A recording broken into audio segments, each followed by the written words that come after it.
membro da Igreja Batista em Riacho Fundo, uma das nossas irmãs. Ele é uma das ovelhas do pastor Edinho na igreja. Eu mesmo estou com saudade bastante. Ele teve aqui no dia que eu estava na escola bíblica. O pastor Marcos estava trazendo a mensagem aqui. Ele passou rapidão aqui e não deu tempo de matar a saudade. Um grande pastor, grande amigo do pastor Márcio, e quero dizer que você sinta à vontade no meio desse povo.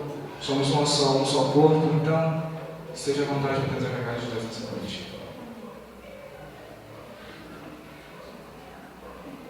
Eu cumprimento a igreja com a graça e a paz do nosso Senhor Jesus Cristo, amém? Amém.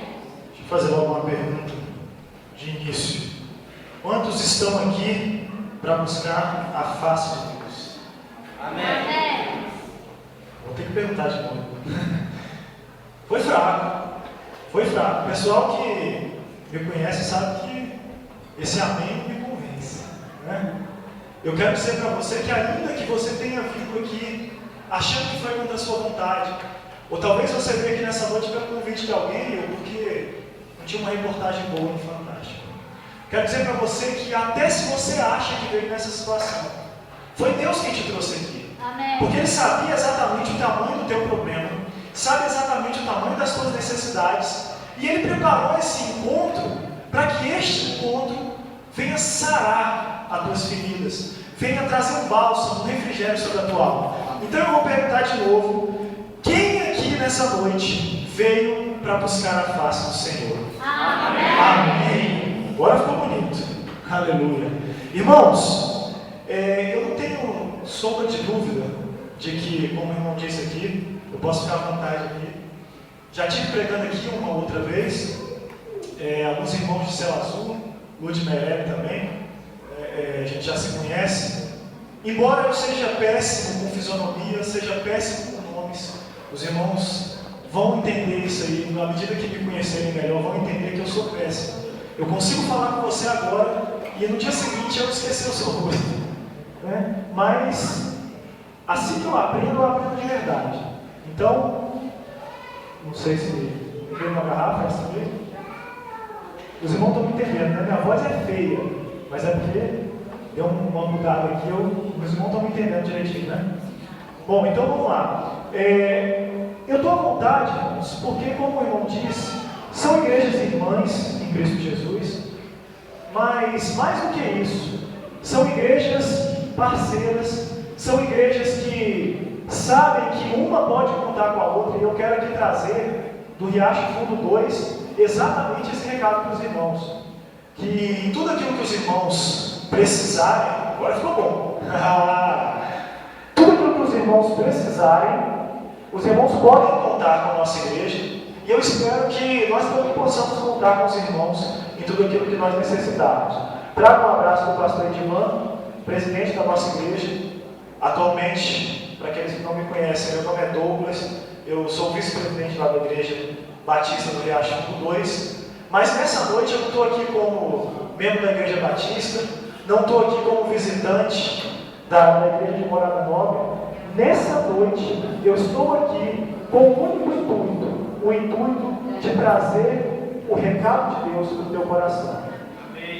Enquanto eu estava orando, irmãos, para trazer a mensagem aqui nessa noite, foi engraçado porque era para eu ter vindo na semana passada, mas na semana passada foi dia do pastor Batista, e o pessoal preparou uma surpresa lá na igreja, e deram um jeito que eu não vim para cá. Amém, aleluia, está perfeito. Minha voz ficou até bonita, irmãos, olha só, esse microfone aqui está na unção. Irmãos, era para eu ter vindo na semana passada, mas como teve essa homenagem, mudou para essa semana, né? Minha esposa, o irmão Gante, fizeram um teatro aí, que Deus os perdoe pela mentira de vocês, né? Fizeram um teatro, aquela coisa, e eu amei. Mas se eu tivesse vindo na semana passada, irmãos, eu estava com outra palavra para trazer. Deus sabe de todas as coisas, e Deus me deu essa palavra essa semana. E eu acredito que Deus não faz nada por acaso. Existem muitas pessoas que acreditam em coincidência. Eu só acredito em Jesuscidência. Jesuscidência é quando Ele muda a ordem das coisas, Ele muda todos os planos, muda todos os caminhos se for preciso, traz à existência aquilo que não existe, mas coloca diante da gente os seus planos e os seus propósitos. E nessa noite eu quero pregar debaixo de um tema. O tema é enfrentando a decepção e seguindo em frente. Com certeza, se eu parar para perguntar aqui e entrevistar os irmãos um por um, né? Todos vocês vão dizer que em algum momento já passaram por alguma decepção. Afinal de contas, a decepção, ela é algo que vai pertencer à vida humana. Não é possível você dizer para mim que existiu um ser humano que nasceu e morreu e nunca se decepcionou, porque nós estamos sujeitos a esse tipo de sentimento. Aqui, enquanto estivermos aqui na Terra, nós vamos estar sujeitos a passar por algumas dificuldades. O próprio Jesus disse, olha, no mundo vocês vão ter aflições. No mundo tereis aflições, mas tem de bom ânimo, porque eu venci o mundo. Jesus Cristo poderia ter dito, bom, talvez vocês tenham algumas aflições no mundo. É possível que alguns de vocês tenham aflições, mas Jesus foi enfático e disse, olha, no mundo tereis aflições. Uma dessas aflições é a decepção. E para a gente entrar de fato na mensagem, eu queria trabalhar com vocês o que é a decepção. A decepção, na verdade, ela é uma desilusão. E desilusão nada mais é, por definição da palavra, do que você desfazer uma ilusão. Vou exemplificar melhor. A moça está apaixonada por um rapaz, né? Ai, que gato! Que homem lindo! Você viu a barriga dele? Irmãos, nós somos na confraternização, a barriga do homem parece um tanque, né? Mas não é aquela parte de baixo da bacia, é um tanquinho. E a menina está encantada com ele, está iludida. Esse vai ser o homem da minha vida. Ela cria uma ilusão do homem perfeito. Meu príncipe, encantado, está vindo um cavalo branco. Mal sabe ela que é o Shrek, né? Mas ela está ali feliz, ela tem uma ilusão, uma imagem de um homem perfeito. De repente, acontece alguma coisa nesse processo, e esse namoro não dá certo, ou esse rapaz não quer essa moça, ou ela descobre que ela não quer ele, e aí nesse momento vem a desilusão, ou seja, aquela ilusão que ela tinha, aquela imagem que a mente dela fabricou de um príncipe encantado, se desfaz. E aí vem uma desilusão. Essa desilusão é uma decepção. É quando você se decepciona com alguma coisa. Alguma coisa que você imaginava ser daquela maneira, deixa de ser diante dos seus olhos. É uma forma de você estar desapontado com alguém. Você confiava em alguém ou confiava em alguma coisa, e essa coisa ou pessoa que você confiava te deixou na mão. Nesse momento, você se decepciona. Agora, a decepção ela tem características. Primeira característica da decepção, ela vem quando você menos espera. Você não espera uma decepção. Ninguém tem hora marcada dizendo, bom, eu comecei uma amizade hoje e nós firmamos sociedade no negócio e eu sei que daqui a 1 ano, 3 meses, 4 dias e 5 horas, 3 minutos e 30 segundos, essa pessoa vai me decepcionar. Não existe hora marcada para decepção. A decepção é aquilo que vai te pegar de surpresa mesmo. É naquela hora que você vai falar assim, eu não esperava que isso acontecesse. Eu não esperava que isso viesse sobre a minha vida, principalmente nesse momento. E aí quando isso acontece, te pega de surpresa, existe essa decepção. Essa é a primeira característica da decepção. Tem uma frase do Shakespeare, que eu gosto muito, diz assim, eu não posso escolher como me sinto, mas posso escolher o que fazer a respeito. E isso faz toda a diferença, irmãos. É exatamente isso que a gente vai tratar nessa noite. A decepção, você não pode escolher se vai ou não sentir, mas a maneira que você vai reagir diante da decepção, aí você pode escolher. A maneira que você vai tratar a questão, a maneira que você vai passar por esse obstáculo, a quem você vai pedir ajuda, isso é responsabilidade sua. Você vai sentir decepção sem querer sentir, mas a reação é sua responsabilidade. Segunda característica da decepção, além de vir de maneira inesperada, numa hora que você não espera, ela vem da onde você menos espera. Ela vem na hora que você não espera e da direção que você não espera. você pensar nisso, porque nós nos decepcionamos muitas vezes com um amigo, é com um membro da nossa família, é com um irmão da igreja. Nós nos decepcionamos às vezes conosco mesmo, né? Em alguns momentos nós somos capazes de se decepcionar conosco. Eu olho para mim e me decepciono comigo mesmo. Então a decepção ela vem numa hora que você não espera e de uma direção que você não espera. Eu vou tentar ser breve, eu vou tratar 4 formas de decepção. É claro, irmãos, que existem muitas outras formas, mas eu tentei pegar as principais e vou tentar aqui de uma maneira breve. Apesar de eu estar com óculos no rosto, eu sou péssimo em enxergar a hora, eu não estou conseguindo enxergar a hora naquele relógio. Isso, na verdade, é providência de Deus, porque eu não vou me preocupar se eu estou com pressa, não. Eu sei que eu tenho que terminar antes de meia-noite, então estou tranquilo, e sei que o relógio ali não deve estar marcando 8 e alguma coisa, mas nós vamos tentar ser breve, os irmãos fiquem tranquilos em relação a isso. Então, primeira coisa, eu gostaria que os irmãos abrissem as suas Bíblias aí, lá no Evangelho de Lucas, capítulo 9, Evangelho segundo Lucas, capítulo de número 9. Eu vou ler 2 versículos. Esses 2 versículos nós vamos tratar a primeira forma de decepção. Lucas, capítulo 9, versículo de número 49 a versículo 50. Lucas 9, 49 e 50. Quem achou diz amém? Amém. Quem não achou diz Escola Bíblica Dominical. Amém. Os irmãos podem permanecer sentados, acompanhem comigo a leitura. Lucas 9, 49 e 50. E respondendo João disse: Mestre, vimos um que em teu nome expulsava demônios, e lhe o proibimos, porque não te segue conosco. E Jesus lhe disse: Não proibais, porque quem não é contra nós, é por nós. Primeira forma de decepção, e eu fiz questão de colocar essa forma em primeiro lugar, é a decepção com irmãos, decepção com pessoas que professam a mesma fé que a gente, decepção muitas vezes com irmãos dentro da igreja. É a primeira forma de decepção. Quando nós lemos esse texto, eu gostaria que você tivesse em mente que momentos antes, Jesus Cristo chamou os seus discípulos e comissionou aqueles discípulos e falou: olha, vocês vão e vão pregar o Evangelho. E aqueles discípulos obedeceram a ordem de Jesus e foram pregar. Mas conta a palavra de Deus que eles encontraram um outro homem que estava expulsando demônios em nome de Jesus. Quando aqueles discípulos viram aquela cena, aconteceu algo muito curioso. Eles ficaram enciumados. Eles olharam e pensaram: bom, esse homem não anda com a gente, esse homem não é membro da minha igreja, esse homem não frequenta os cultos de oração, esse homem não vem para a escola bíblica, como é Jesus que ele está expulsando demônio? Esse homem não merece falar em nome de Jesus. Por isso nós o proibimos.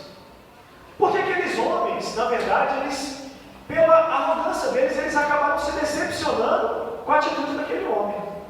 Eles olharam para uma pessoa que estava ali se dispondo a fazer a obra de Deus, mas se decepcionaram com a atitude daquele homem. Eles olharam para um homem que expulsava demônios em nome de Jesus e não reconheceram nele um servo do Senhor. Então veio sobre eles a decepção. Primeira atitude deles: vamos proibir. Muitas vezes hoje, dentro das nossas igrejas, nós fazemos isso. Nós achamos que nós somos mais santos, que nós somos melhores, que nós somos mais usados por Deus, e nós começamos a querer estipular algumas regrinhas, coisas que não vêm de Deus.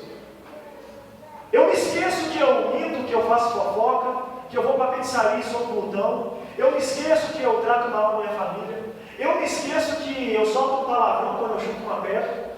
Eu me esqueço de tudo isso e vou em cima do pecado do irmão e falo: esse irmão não veio no culto de oração, então ele não é digno como eu sou digno de estar aqui dentro da casa de Deus. Então eu vou proibir ele de usar o nome de Jesus. Quando na verdade, irmãos, o Evangelho não nos convida a fazer isso. Eu não estou dizendo, eu quero que os irmãos entendam, eu não estou dizendo que nós devemos apoiar as pessoas que se omitem das coisas da igreja. Eu estou dizendo que nós, como cristãos, deveríamos abraçar essas pessoas e ajudar essas pessoas na fraqueza delas. Ora, se esses discípulos, ao encontrarem esse homem, se eles tivessem chegado nele e falado: olha, irmão, que bênção, eu estou vendo que você crê em Jesus Cristo, mas o irmão precisa de alguma ajuda, o irmão quer caminhar junto com a gente, porque a proibição é porque ele não caminhava junto com eles. Então, irmão, você quer caminhar junto com a gente? Você quer crescer junto com a gente? Será que você quer pertencer ao grupo que nós fazemos parte? Seria papel daqueles homens trazer aquela pessoa mais para perto de Cristo. Mas eles se decepcionaram com aquela atitude e rejeitaram aquela pessoa. Por sua vez, esse homem deve ter ficado decepcionado também. Ora, eu estou aqui seguindo a Jesus Cristo, e aqueles que dizem que são discípulos dele vêm até mim e me proíbem de falar em nome de Jesus? É bem possível que aquele homem também tenha sofrido uma decepção. Esse primeiro ponto, irmão, mostra para a gente decepção entre irmãos. Decepção, às vezes, não só dentro da igreja, mas com outras igrejas, com outras denominações. Eu gosto de repetir muito o que o meu pastor, o pastor Edivando, costuma falar, que no céu nós não vamos ter placas. Não vai ter lá no céu uma placa assim, ó, Igreja Batista, Igreja Assembleia, Igreja Presbiteriana, Igreja Deus é Amor. Não vai ter placas. Lá no céu é a igreja do Senhor, é o corpo de Cristo que vai estar reunido. E nós precisamos começar a entender que aqui na terra nós precisamos colaborar com o reino. Acabar com aquelas guerras, às vezes, que existem interdenominacionais. Tem pessoas que fazem guerras com outras igrejas. E fazem guerras em nome de Deus. Como se isso, irmão, fosse algo bonito. Deus está dizendo aqui nessa noite, para que nós nos consertemos em relação a isso. Que nós venhamos a somar no reino de Deus.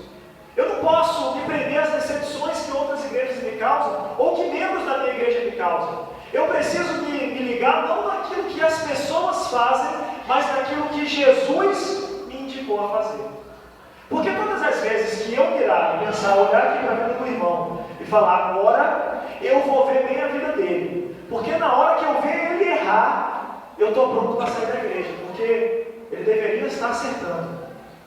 Acontece isso muito hoje em dia. A pessoa entra na igreja, começa a frequentar, e aí começa a descobrir que os pastores, os diáconos, os líderes de departamento são pessoas falhas. E aí, quando a pessoa começa a conhecer os defeitos, ela se decepciona e sai da igreja. Eu quero dizer para você que Deus nos convida a olharmos para Cristo e não olharmos para a vida dos nossos irmãos. Isso vai evitar esse primeiro tipo de decepção. Segunda decepção, a decepção com outras pessoas, sem ser irmão de igreja, amigo, namorado, mulher, marido, filho, sócios, colegas de trabalho, enfim.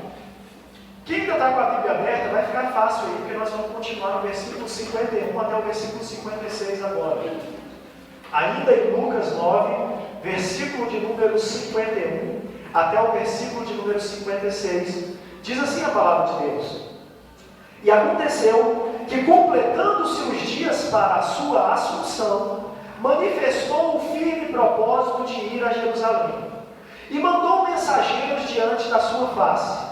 E indo eles, entraram numa aldeia de samaritanos, para lhe prepararem pousada. Mas não o receberam, porque o seu aspecto era como de quem ia a Jerusalém. E os discípulos Tiago e João, vendo isso, disseram: Senhor, queres que digamos que desça fogo do céu e consuma eles, como Elias também fez?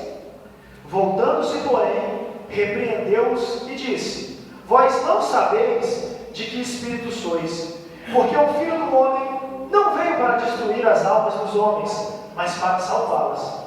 E foram para outra aldeia. Decepção com outras pessoas. Se você for analisar a história de Jesus, você vai perceber que Jesus Cristo, apesar da rixa que existia entre samaritanos e o povo de Jerusalém, existia uma rixa naquela época. Aliás, os samaritanos tinham até o próprio templo, tinham até o próprio monte, né? Existia uma rixa entre esses dois povos. Existia uma certa animosidade. Mas se você parar para olhar o Evangelho, você vai ver que quando Jesus Cristo se encontra com algum samaritano, por exemplo, quando se encontrou com a mulher samaritana, lá no poço, Jesus Cristo em nenhum momento tratou algum samaritano mal. Jesus Cristo sempre acolheu bem. Então agora, quando Jesus Cristo está perto de ir para Jerusalém, para que seja consumado o seu ministério, para que ali ele venha a ser crucificado, os discípulos de Jesus entram em Samaria, numa aldeia samaritana, e que eles querem arranjar um lugar para Jesus dormir, para eles pousarem, como diz o texto, para eles passarem a noite. Só que quando eles tentam fazer isso, os samaritanos rejeitam porque sabiam que eles eram de Jerusalém, estavam indo para Jerusalém. Então, irmãos, o que aconteceu naquele momento? É como se na cabeça dos discípulos eles pensassem: poxa vida, mas Jesus ensinou a gente a amar esses samaritanos, a gente vem falando bem deles, a gente comprou briga com os judeus por causa dos samaritanos, e agora esse povo vem e rejeita a gente. Eles se decepcionaram com o povo daquela aldeia de Samaria. Mas quando eles se decepcionaram, eles tiveram uma atitude extrema. Senhor, diz o texto, eles dizem: queres que digamos que desça fogo do céu e nos consuma? Senhor, o Senhor quer que a gente faça a vingança aqui agora? Nós vamos orar aqui agora, vamos pegar um na mão do outro, nós vamos fazer uma oração forte, e nós vamos mandar descer fogo do céu, e vai queimar eles. Irmãos, aqueles homens não entendiam a proposta do Evangelho. Ao se decepcionarem com aquelas pessoas, não significa que eles deveriam maltratá-las, eles deveriam amá-las. O que é que Jesus Cristo nos ensina lá em Mateus capítulo 5? Ele nos ensina uma série de coisas, mas principalmente, olha, se alguém bater na tua face, oferece a outra. Se alguém pedir que você caminhe 1 milha, vai com ele 2. Se alguém pedir a tua túnica, dá também a capa. Jesus Cristo vem ensinando aqueles homens o perdão, a compreensão e a nunca se ligar no erro dos outros para não haver decepção. Mas aqueles homens se ligaram única e exclusivamente naquilo que eles passaram no momento. Eu fiquei com raiva, rapaz. Jesus Cristo tratou bem esse povo, e agora esse povo diz que a gente não pode passar uma noite. Eu não estou pedindo uma casa não, eu estou pedindo uma noite. Senhor, vamos mandar fogo. Quantas vezes a gente faz isso? Talvez você ache que não, mas eu vou dizer alguns jargões aqui que você já deve ter ouvido falar sobre isso. Ai daquele que tocar no ungido do Senhor. Irmão, nós estamos fazendo igual eles. Aquela minha vizinha jogou lixo na minha porta, mas ela não sabe o que é mexer com o servo de Deus. Deus vai pesar a mão e vai trazer justiça sobre você. Irmãos, nós estamos fazendo como eles. Diante da decepção, nós estamos querendo que Deus venha castigar aquelas pessoas, mas você não encontra isso na Bíblia, irmão. A proposta do Evangelho, diante de decepções, quando aquele teu sócio te roubar o teu negócio, a proposta do Senhor é que você o perdoe e o ame. Ai, irmãos, é difícil. É difícil se você tentar com a sua força.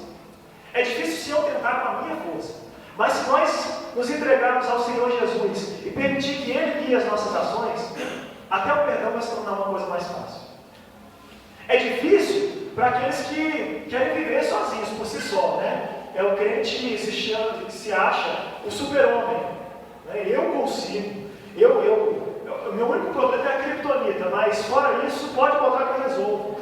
Eu passo por cima de decepção, não tenho problema com fofoca na igreja, eu aceito qualquer coisa, e a pessoa acha que ela consegue resolver tudo. Muito cuidado com isso, muito cuidado. A proposta do Senhor para a sua vida é para que você supere decepções, para que você passe por essas decepções e continue seguindo em frente. A proposta de Jesus é muito clara, e a proposta dele é: esqueça, passe por cima. Reescreva uma nova história. Imagine que você está escrevendo ali, pegou caneta, pegou um pedaço de papel e começou a escrever. De repente você errou. O pessoal que faz redação aí no colégio, nos cursinhos, errou. É bom fazer o rascunho, é texto, para não errar na folha original. Mas você errou. O que a pessoa faz? Normalmente, se eu estou em casa, eu pego aquele papel que eu errei e amasso. Porque se eu começar a passar liquid paper, vai ficar tão feio, vai ficar tão marcado, que é melhor eu amassar, jogar fora e começar de novo. A proposta nessa noite é essa. Ao sofrer uma decepção de um familiar, de um amigo, de uma pessoa em que você confiava, você não deve ficar remoendo aquela história e tentar passar liquid paper, não. Amassa aquela história, joga aquela história fora e começa a escrever uma nova história. Meu irmão, nós vamos botar uma pedra hoje em cima do que aconteceu entre a gente. E a partir de agora nós vamos escrever uma nova história. Eu sei que para as mulheres isso é mais difícil, porque a mulher normalmente ela guarda. O homem consegue esquecer mais fácil. A mulher normalmente perdoa, mas fica com aquela lembrançazinha na cabeça. A proposta do Senhor é que nós sigamos em frente, mesmo quando o mundo nos decepcionar, mesmo quando nossos parentes, nossos entes queridos nos decepcionarem, que nós sigamos em frente. Terceira decepção. Decepção comigo mesmo.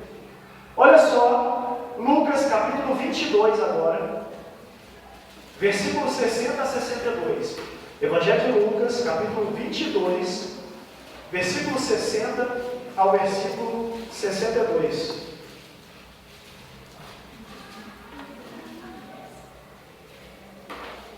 Diz assim a palavra do Senhor. Mas Pedro insistia: Homem, não compreendo o que dizes. E logo, estando ele ainda a falar, cantou o galo. Então, voltando-se o Senhor, fixou os olhos em Pedro. E Pedro se lembrou da palavra do Senhor, como lhe disseram: Hoje 3 vezes me negarás antes de cantar o galo. Então Pedro, saindo dali, chorou amargamente. Irmãos, se existe um homem na Bíblia, claro, fora Jesus, que eu admiro, quem me conhece sabe disso, é a figura do apóstolo Pedro. É um homem firme, é um homem que quando eu vejo a história de Pedro, eu fico assim: Senhor, eu queria também ser assim, eu queria, Senhor, ter essa coragem desse homem.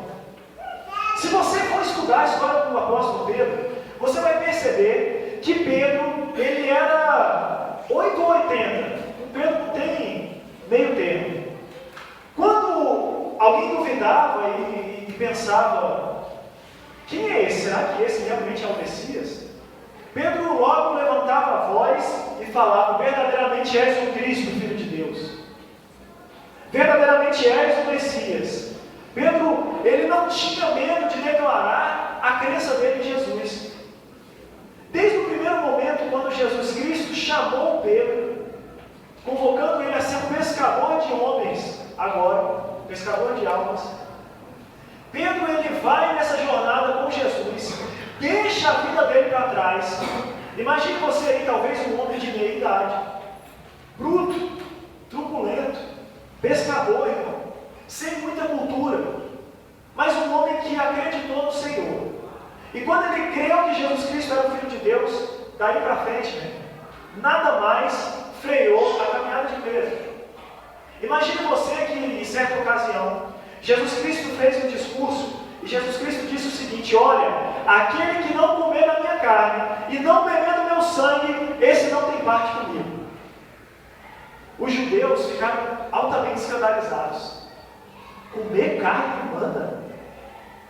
Beber sangue? Esse homem está louco.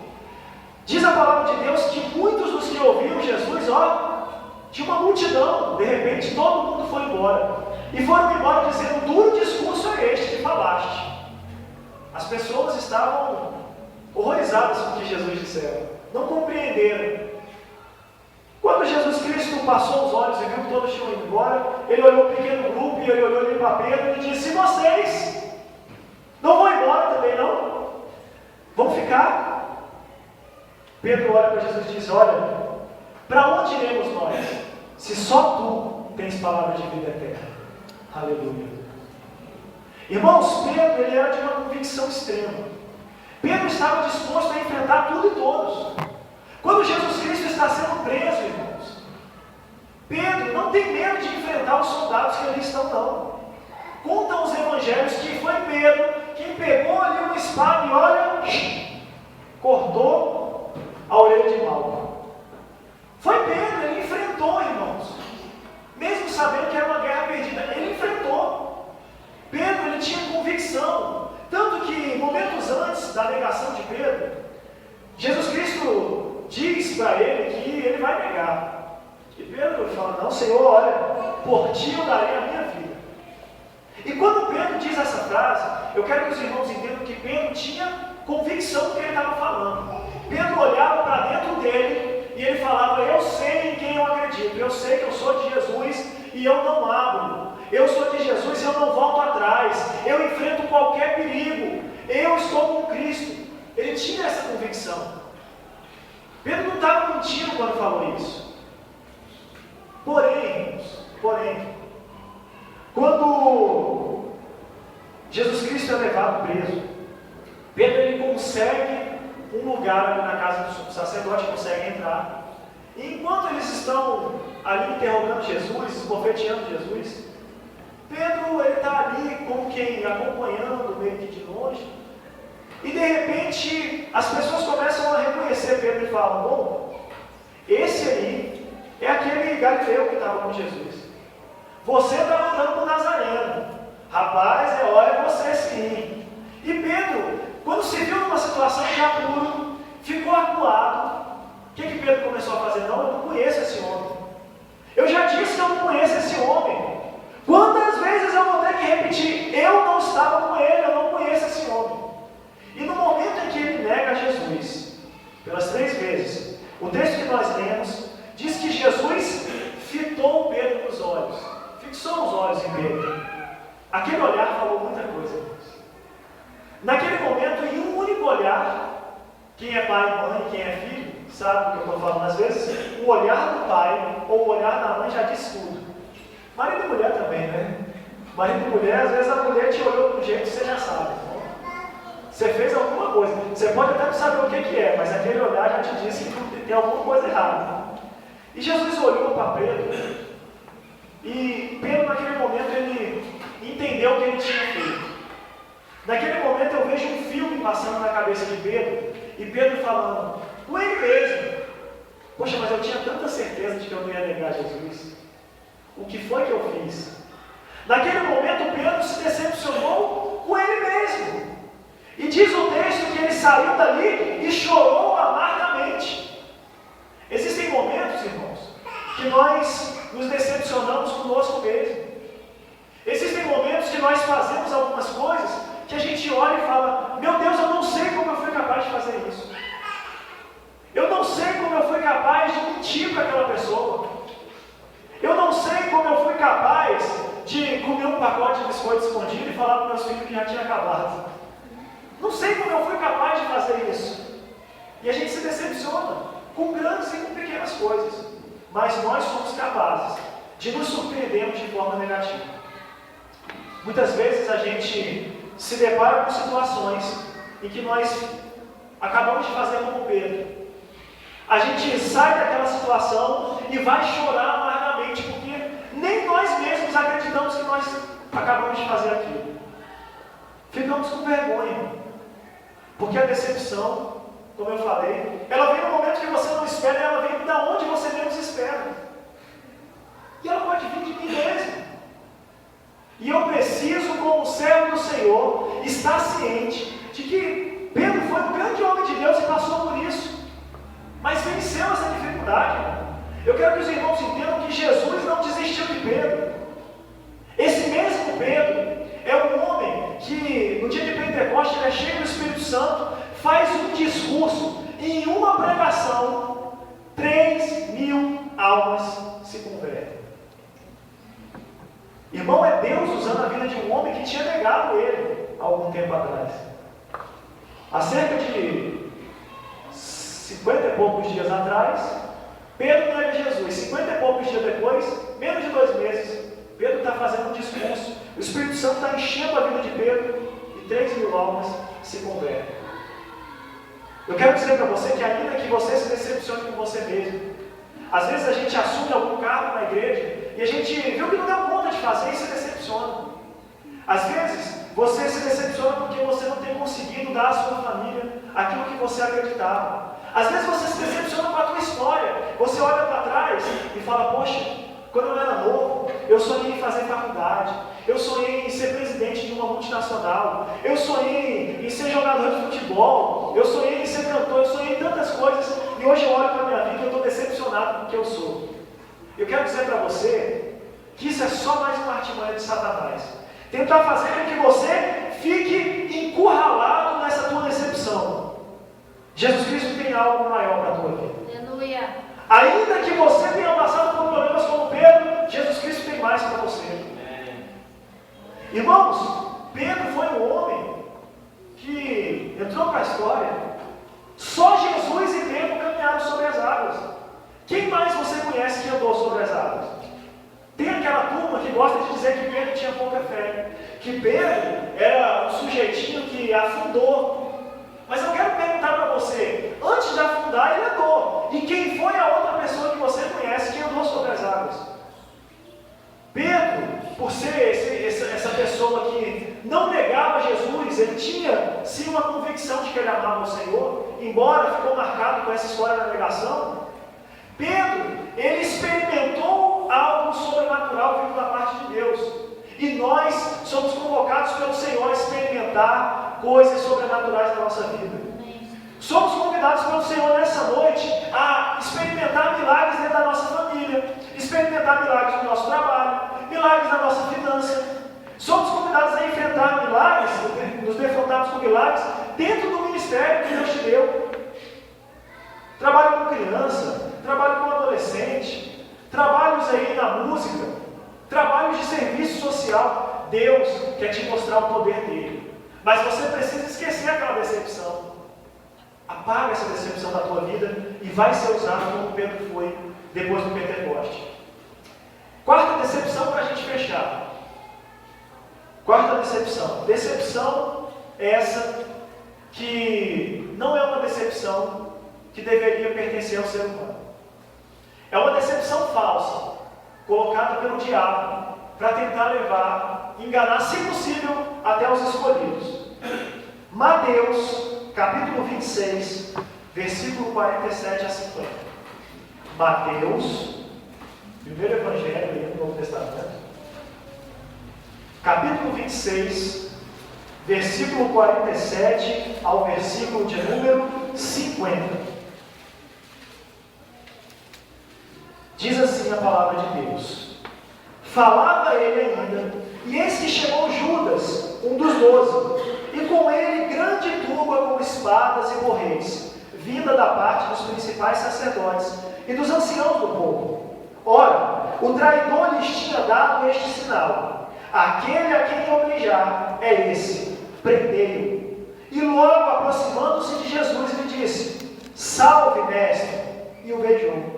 Jesus, porém, lhe disse: amigo, para que vieste? Nisto, aproximando-se eles, deitaram as mãos em Jesus e o prenderam. Irmãos, essa quarta decepção que eu quero tratar com os irmãos, como eu falei, é uma artimanha do diabo. É uma decepção que o diabo tenta colocar para que nós venhamos nos decepcionar com Deus. A gente ouve falar em Judas e a primeira coisa que vem à mente é: aquele miserável. Rapaz, o cara traiu Jesus, olha, ainda bem que ele se enforcou, porque se não se enforcasse, eu ia dar um jeito dele. Como é que o cara trai meu mestre, rapaz? A primeira imagem que a gente tem de Judas é essa. A segunda é aquela do relato de João, que fala que ele começou a roubar, ele era tesoureiro e ele começou a roubar o grupo de Jesus. Mas eu quero convidar você aí antes desses momentos. Em algum momento Judas perdeu a esperança. Em algum momento Judas resolveu que servir a Jesus não era aquilo tudo que ele imaginava. Mas antes disso acontecer, antes desse ponto acontecer, existia um Judas que seguia Jesus. Existia um Judas que estava lá quando Jesus falava e ele prestava atenção em tudo que Jesus dizia e queria mudar a vida dele e que acreditou que Jesus Cristo era o Messias. Judas foi um homem que teve um papel tão importante que quando Jesus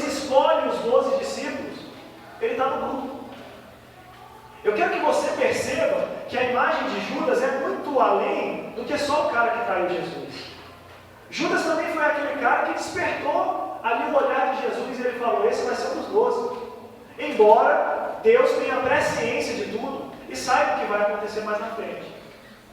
Mas Judas, humanamente falando, era um camarada que ele merecia estar ali entre os 12. Daquele grupo dos discípulos que seguiam a Jesus, quando Jesus escolhe os 12, Judas era o mais qualificado. Se você fizer traçar um perfil, tanto psicológico, quanto pedisse um currículo de cada discípulo, você ia perceber que Judas era o mais qualificado, era o melhor, era o que preenchia todos os requisitos. O cara era bom com várias coisas, sabia mexer com tudo, sabia conversar bem, sabia mexer com dinheiro, sabia das escrituras, sabia tudo. Era o melhor currículo. E esse Judas, irmãos, ele tinha uma convicção, assim como o povo de Israel tinha. A convicção do povo de Israel era de que viria um Messias, e esse Messias iria libertar o povo de Israel do jugo do inimigo. O povo de Israel orava e pedia a Deus que enviasse esse Messias. Mas o povo de Israel imaginava que viria um grande guerreiro, montado em um cavalo, com uma armadura bonita, e aquele grande guerreiro ia vir, ia preparar um exército, ia lutar contra o Império Romano, ia esmagar o Império Romano, e o povo de Israel ia reinar sobre todas as nações. Essa era a figura do Messias que estava na cabeça do povo de Israel.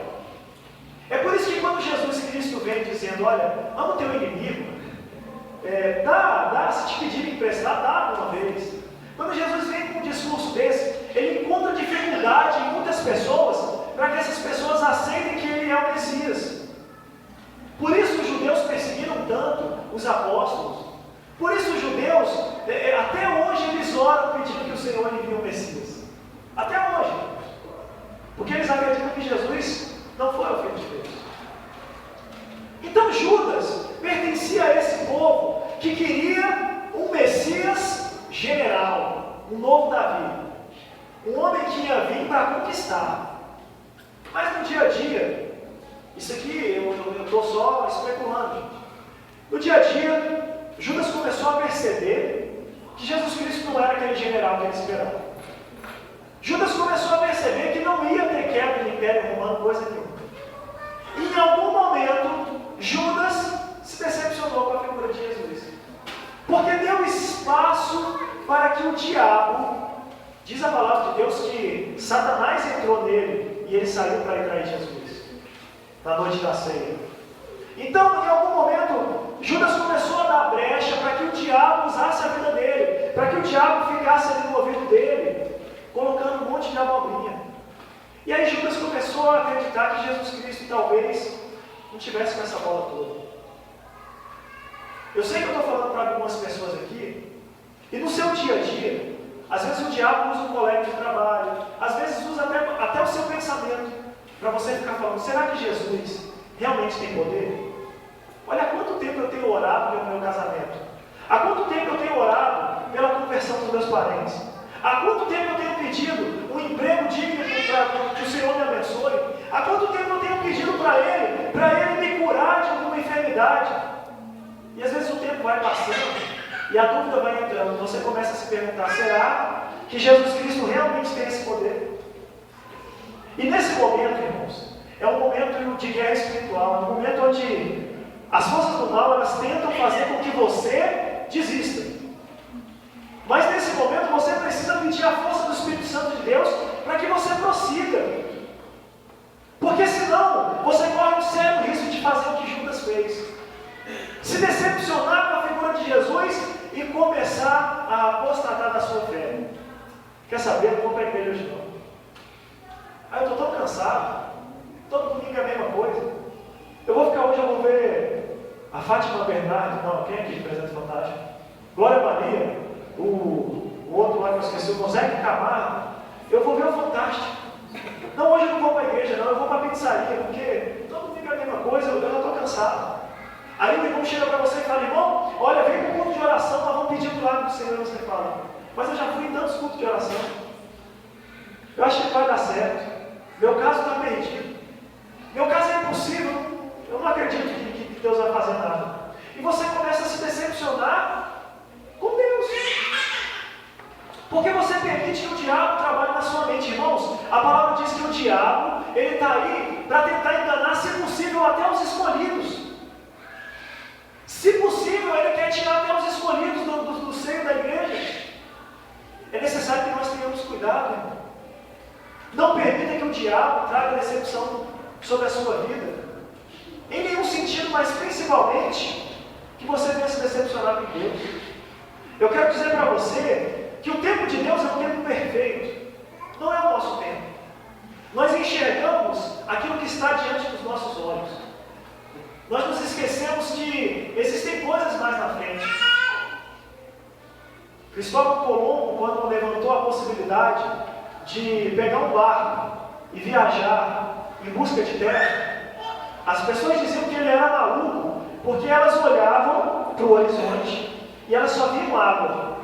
Então elas imaginavam, até onde nossa vista alcança é água. Chegou ali na frente, tem uma cachoeira, e o mundo vai acabar ali. Se eu pegar um barco e for até lá, eu vou cair. Esse era o pensamento. E ele começou a observar que os navios iam até a linha do horizonte e de repente os navios sumiam. E ele começou a imaginar que o mundo talvez fosse como uma laranja. Ele conseguiu enxergar além do que os olhos dele viam. E olha, nós estamos falando aqui de um homem, nós estamos falando aqui de inteligência humana. Agora eu quero convidar você nessa noite a abrir os teus olhos espirituais.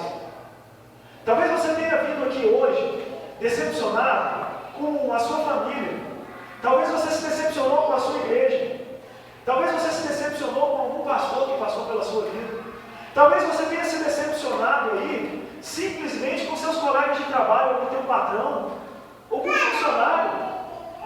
Talvez a sua decepção, meu amado, seja uma decepção com você mesmo. Talvez você olhe para a sua vida hoje e fale: a minha vida não é o que eu gostaria que fosse. Talvez você esteja no nível mais crítico. A sua decepção talvez já esteja no nível de você desacreditar no poder de Deus. Eu quero dizer mais uma vez, eu não acredito em coincidência, eu acredito em Jesuicidência. E Jesus me colocou aqui hoje para dizer para você: tenha fé, persevere, continue. Deus é contigo. Deus está no teu negócio. Ele quer mudar a tua história. Ele quer traçar novos caminhos para você. E Ele quer usar você. Assim como Ele usou a vida de Pedro, assim como Ele usou a vida de Paulo, assim como Ele usou a vida de Elias e tantos outros que a Bíblia Sagrada nos narra, Deus Ele quer usar você a partir de hoje.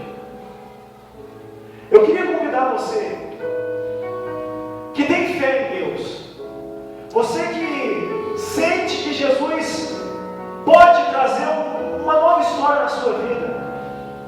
Eu quero convidar você que acredita no poder de Deus, mas quero convidar você também que começou a duvidar do poder de Deus, a fechar os seus olhos nessa noite. Eu quero convidar você a fazer uma reflexão, a você olhar para dentro de você e pensar: Deus, por que a minha vida chegou no ponto que está? Senhor, eu estou tão decepcionado. Irmão, abre teu coração agora e fala com Deus. Senhor, eu estou decepcionado.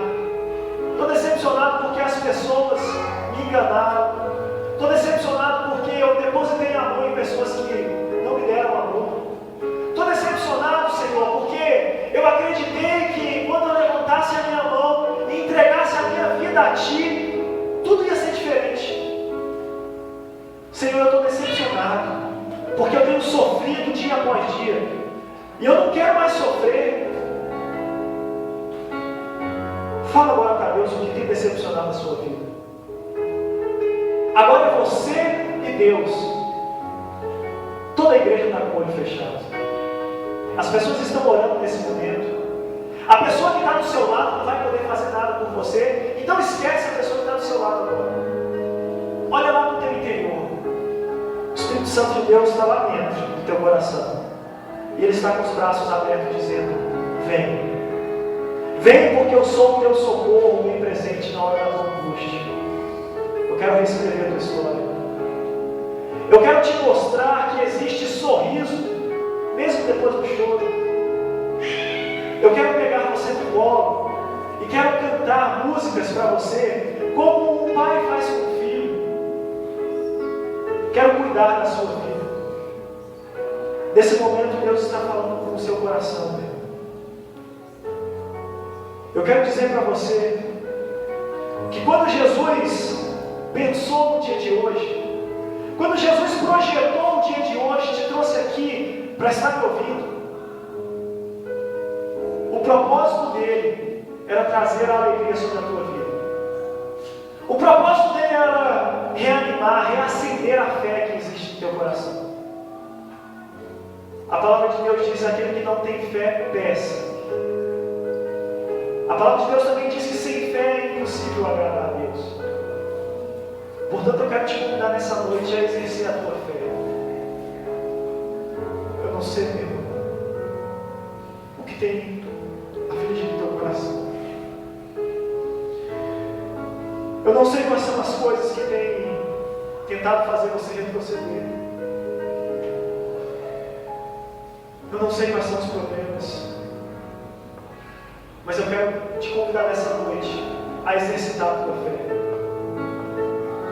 Quero te convidar nessa noite a levantar a tua voz e profetizar sobre o vale de ossos secos que se tornou a tua vida. Profetizar sobre o vale de ossos secos que virou teu casamento, que virou o teu trabalho, que virou os teus planos para o futuro. Profetizar sobre o vale de ossos secos que virou o teu ministério.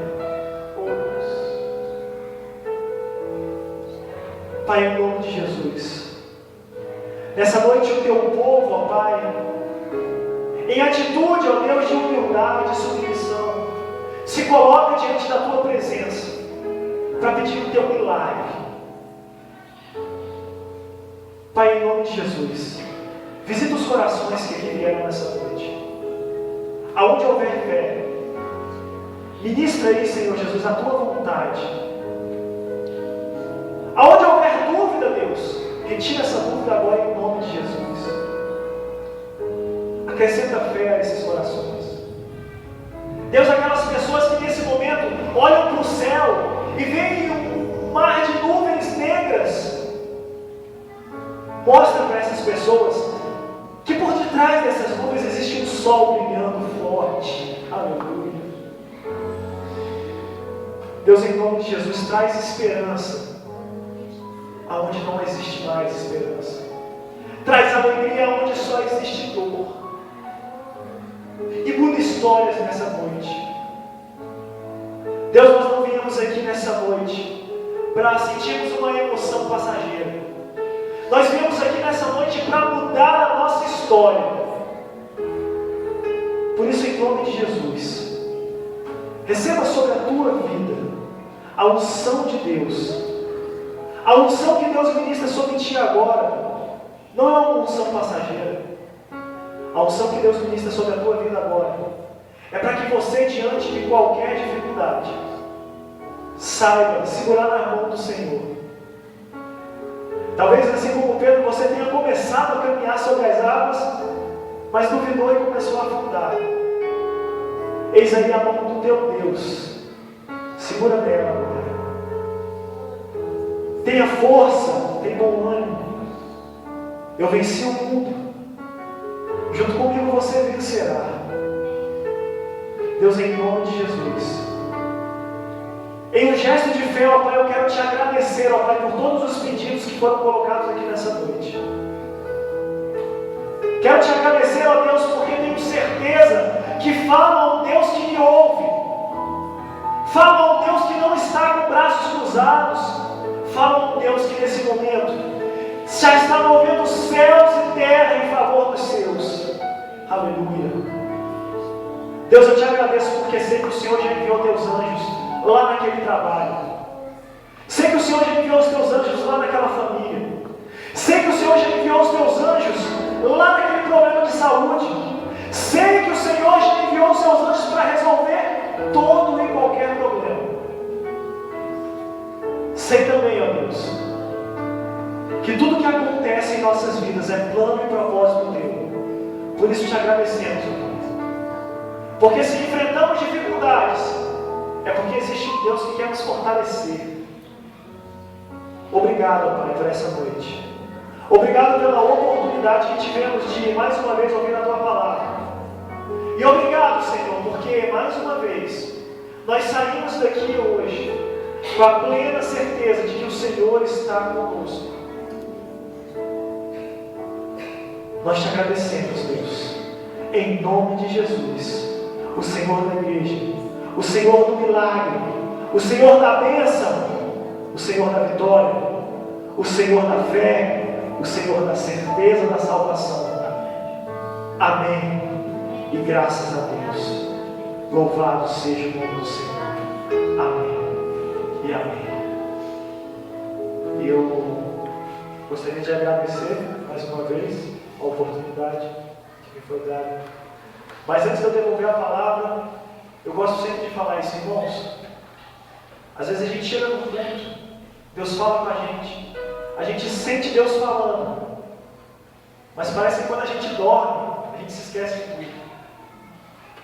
Ainda hoje o diabo, ele vai estar trabalhando para desfazer tudo aquilo que foi dito aqui, para fazer você perder a sua fé.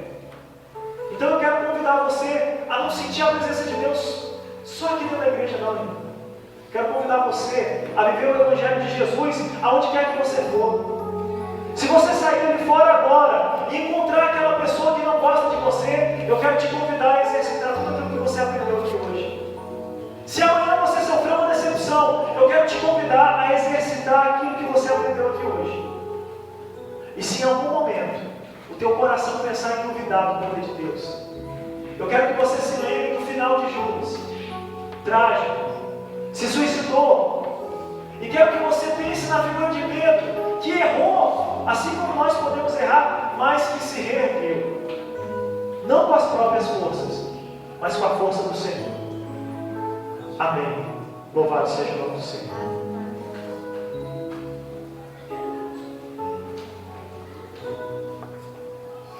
Louvado seja o Senhor pela mensagem. Com certeza tocou os nossos corações, assim como tocou no meu coração. E pôde passar um filme na minha cabeça durante a mensagem. E louvado seja o Senhor por essa mensagem. Quero colocar uma mensagem de louvor, seja cantando com moça. Em seguida nós estaremos orando, encerrando o nosso culto. Que os irmãos possam ter uma semana abençoada, uma semana em paz. Acima de tudo, coloque em prática aquilo que você ouviu aqui na casa do Senhor. Que a palavra de Deus não seja só nas nossas mentes, mas sim possa vir à prática durante o nosso dia a dia. Em seguida nós estaremos orando, encerrando